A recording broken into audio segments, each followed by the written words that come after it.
de l'Église ou du groupe au sommet, l'ensemble de la congrégation affirmait la doctrine unique du Christ. C'est l'unité de l'Église. Un programme éducatif a également été mis en place pour les enfants de l'Alliance, afin que les enfants, dès leur plus jeune âge, reçoivent un enseignement par le ministre dans les cours de catéchisme. Calvin a donc écrit le Catéchisme de Genève. Catéchisme de Genève. Calvin a veillé à tout, à ce qu'il y ait de bonnes écoles chrétiennes où l'on enseigne aux enfants des croyants, garçons et filles. Il devait exister une formation théologique spéciale pour les futurs ministres du culte, pour ceux qui cherchent à être ministres de la parole et des sacrements, et pour ceux que nous appellerions aujourd'hui missionaires, beaucoup d'hommes. De nombreux hommes sont envoyés dans certaines parties de l'Europe, et en particulier en France, pays natal de Calvin, pour prêcher l'Évangile et fonder des églises, et pour faire avancer le royaume de Jésus-Christ. Certains huguenots français sont même allés jusqu'au Brésil, où ils ont été martyrisés par les catholiques romains en 1558. Avant cela, ils ont écrit la Confession de Guanabara, Confession. Les dons de Calvin dans le domaine du gouvernement ecclésiastique a permis aux églises réformées qui l'ont suivi ont pu éviter l'érastionnisme. L'érastionnisme est une conception erronée du gouvernement de l'Église qui considère le magistrat civil, l'État, au-dessus les anciens de l'Église. Ainsi, l'Église est limitée et restreinte parce que le roi ou la reine ou le Sénat l'autorise à faire.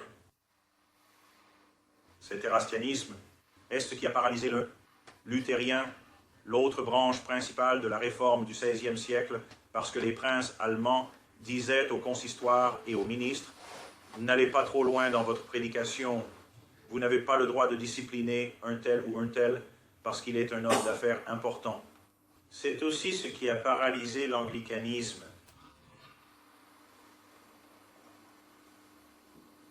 De sorte que les responsables de l'Église sont dirigés par Henri le VIIIe ou Élisabeth la Première ou d'autres rois, reines et premiers ministres par la suite.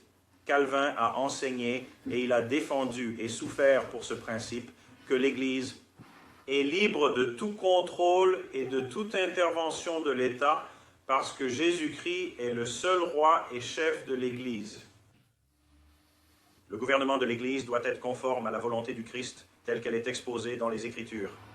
Et toute autre chose est une intrusion dans le royaume de Dieu.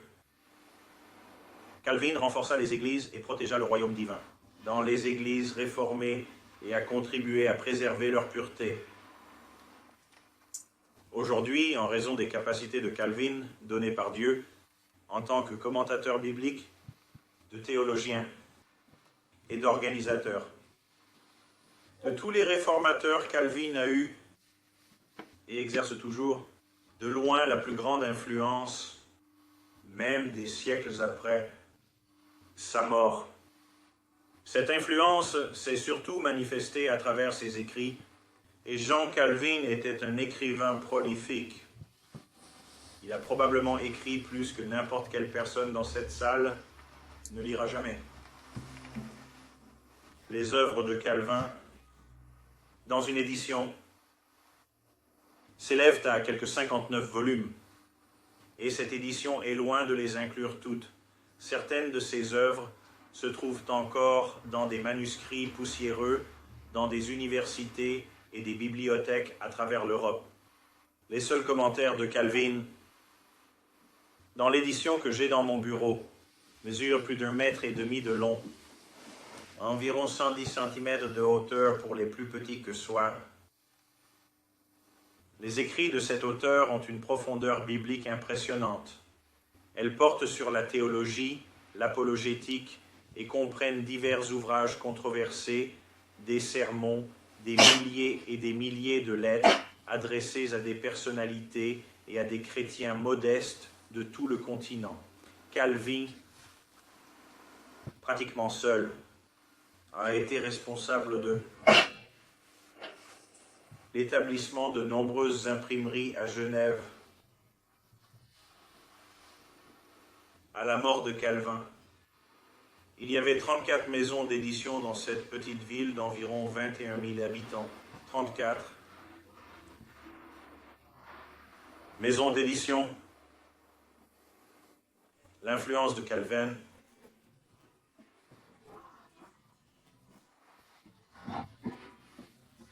favorisée. Les églises réformées sont gouvernées par la Bible, avec pasteurs, anciens, diacres et discipline ecclésiastique. Et la discipline ecclésiastique, dont j'ai parlé plus haut, l'instruction catéchétique. L'instruction catéchétique des enfants des croyants, j'en ai parlé aussi, afin que les générations à venir ne soient pas comme celles mentionnées dans les premiers chapitres des Juges, qui ont grandi et n'ont pas connu les œuvres puissantes du Seigneur. Par l'instruction catéchétique des enfants, ils devaient grandir en étant forts comme la semence de l'alliance de l'Église. École chrétienne, formation théologique pour les ministres chrétiens, y compris en 1559, l'établissement de l'Académie genevoise. Ces institutions ont été adoptées et promues partout où la foi calviniste ou réformée s'est implantée. Et nous pouvons même dire que dans la mesure où la foi réformée est adoptée, ces institutions seront établies et prospéreront. C'est presque, dans un sens, un test. Où en sommes-nous aujourd'hui? Où en sommes-nous en tant que disciples du Christ dans la tradition réformée? Où sont nos églises réformées? Où en est l'instruction catéchétique de nos enfants? Avons-nous le nombre, la force et la vitalité nécessaires pour établir nos propres écoles chrétiennes?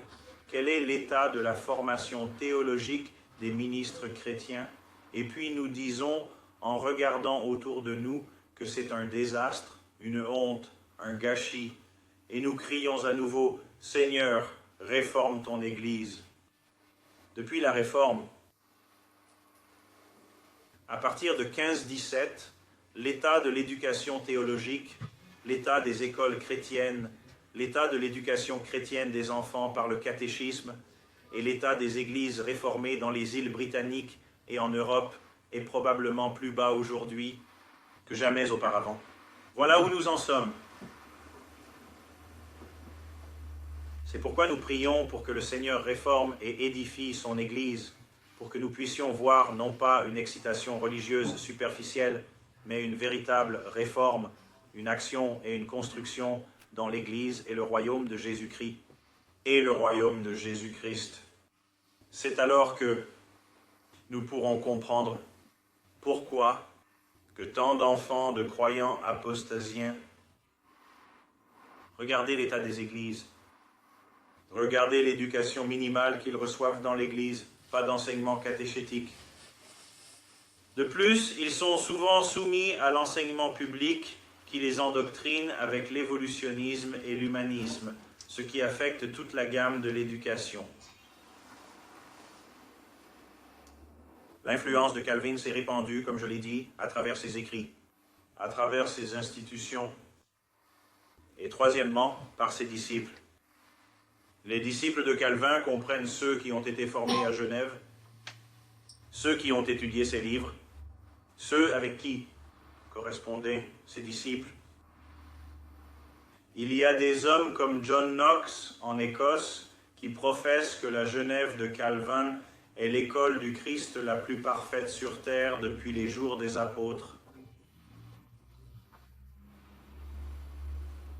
Il y avait aussi des exilés d'Angleterre à l'époque de Bloody Mary. Ils seraient morts s'ils étaient restés en Angleterre. Ces hommes ont donc racheté leur temps en allant sur le continent pour recevoir la meilleure formation théologique possible. Et beaucoup d'entre eux sont venus à Genève. Guido de Bresse,